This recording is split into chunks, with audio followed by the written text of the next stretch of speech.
ಚೆನ್ನೈನ ಏರ್ ಶೋನಲ್ಲಿ ಭಾರೀ ದುರಂತ. ಡಿಹೈಡ್ರೇಷನ್ನಿಂದ ಅಸ್ವಸ್ಥರಾಗಿ 6 ಸಾವು, 200ಕ್ಕೂ ಅಧಿಕ ಮಂದಿ ಅಸ್ವಸ್ಥ. ಟ್ರಾಫಿಕ್ನಲ್ಲಿ ಸಿಲುಕಿ ಲಕ್ಷಾಂತರ ಮಂದಿ ಪರದಾಟ. ಮೇಘ ಸ್ಫೋಟಕ್ಕೆ ಪಶ್ಚಿಮ ಘಟ್ಟದ ತಪ್ಪಲು ತತ್ತರ, ಗ್ರಾಮಕ್ಕೆ ಮಳೆ ನೀರು ನುಗ್ಗಿ ಸಾಲು ಸಾಲು ಅವಾಂತರ. ವರ್ಣಾರ್ಪಟಕ್ಕೆ ಬೆಚ್ಚಿ ಬಿದ್ದ ಮುದ್ರಾಡಿ ಜನರು.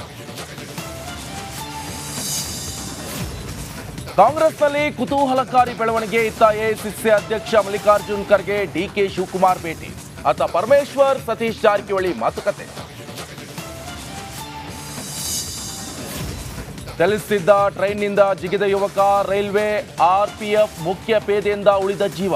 ರೈಲ್ವೆ ನಿಲ್ದಾಣದ ಸಿಸಿ ಕ್ಯಾಮೆರಾದಲ್ಲಿ ದೃಶ್ಯ ಸೆರೆ. ತಾರಕಕ್ಕೇರಿದ ಮಧ್ಯಪ್ರಾಚ್ಯದಲ್ಲಿ ತಲ್ಲಣ, ಉಗ್ರರಿಗೆ ಕೌಂಟರ್ ಕೊಡಲು ಇಸ್ರೇಲ್ ಸಜ್ಜು. ಇತ್ತ ಗಾಜಾ ಪಟ್ಟಿಯಲ್ಲಿ ಯಹೂದಿಗಳ ರಣಾರ್ಪಟ.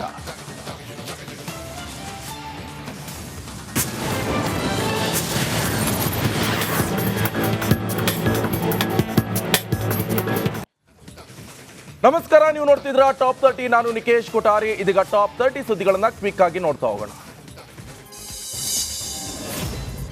ಚಲಿಸುತ್ತಿದ್ದ ರೈಲಿನಿಂದ ಯುವಕ ಜಿಗಿದಿರುವಂತಹ ಘಟನೆ ದಾವಣಗೆರೆ ರೈಲ್ವೆ ನಿಲ್ದಾಣದಲ್ಲಿ ನಡೆದಿದೆ. ದಾವಣಗೆರೆಯಿಂದ ಸೊಲ್ಲಾಪುರಕ್ಕೆ ಹೋಗುವಂತಹ ರೈಲು ಹತ್ತಿರುವಂತಹ ಯುವಕ ಪ್ರಜ್ವಲ್ ಬ್ಯಾಡ್ಗಿಗೆ ಸ್ಟಾಪ್ ಇಲ್ಲ ಅಂತ ಗೊತ್ತಾಗ್ತಾ ಇದ್ದಂತೆ ಚಲಿಸ್ತಾ ಇದ್ದ ರೈಲಿನಿಂದ ಜಿಗಿದಿದ್ದಾನೆ.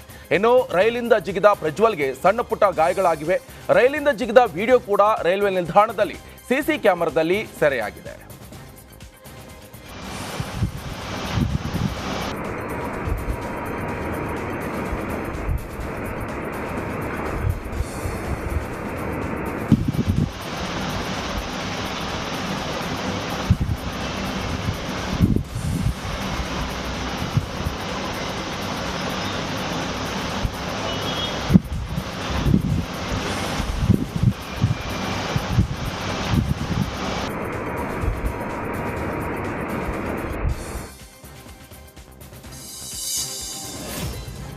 ಶಾಸಕ ಗಾಲಿ ಜನಾರ್ದನ್ ರೆಡ್ಡಿ ಕಾರು ಸಿಎಂ ಕಾನ್ವೇಗೆ ನುಗ್ಗಿದ ಘಟನೆ ಸಂಬಂಧಪಟ್ಟಂತೆ ಶಾಸಕ ಜನಾರ್ದನ್ ರೆಡ್ಡಿ ಕಾರು ಚಾಲಕನ ಮೇಲೆ ಗಂಗಾವತಿ ಸಂಚಾರಿ ಪೊಲೀಸ್ ಠಾಣೆಯಲ್ಲಿ ದೂರು ದಾಖಲಾಗಿದೆ.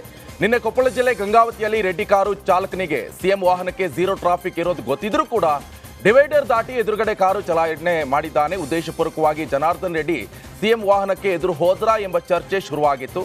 ಹೀಗಾಗಿ ಠಾಣೆಯಲ್ಲಿ ದೂರು ನೀಡಲಾಗಿದೆ. ಸಿಎಂ ಕಾನ್ವೆ ವಿರುದ್ಧ ಕಾರು ಚಲಾಯಿಸಿದ ಚಾಲಕನ ಮೇಲೆ ಝೀರೋ ಟ್ರಾಫಿಕ್ ಕಾನೂನು ಉಲ್ಲಂಘನೆ ಕೇಸ್ ದಾಖಲಾಗಿದೆ.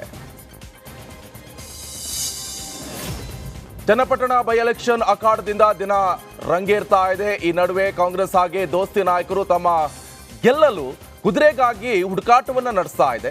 ಇದರ ನಡುವೆ ಇನ್ನೊಂದು ವಾರದಲ್ಲಿ ಮೈತ್ರಿ ಅಭ್ಯರ್ಥಿ ಘೋಷಣೆ ಮಾಡ್ತೀವಿ ಅಂತ ರಾಮನಗರದ ಇಗ್ಗಲೂರು ಗ್ರಾಮದಲ್ಲಿ ಕೇಂದ್ರ ಸಚಿವ ಎಚ್.ಡಿ. ಕುಮಾರಸ್ವಾಮಿ ಹೇಳಿಕೆಯನ್ನು ಕೊಟ್ಟಿದ್ದಾರೆ. ನಾನು ಎಂದೂ ಕೂಡ ಯಾರಿಗೂ ದ್ರೋಹ ಮಾಡಿಲ್ಲ. ನನ್ನನ್ನು 2 ಬಾರಿ ನೀವು ಗೆಲ್ಲಿಸಿದ್ದೀರಿ. ಈ ಬಾರಿ ನನ್ನ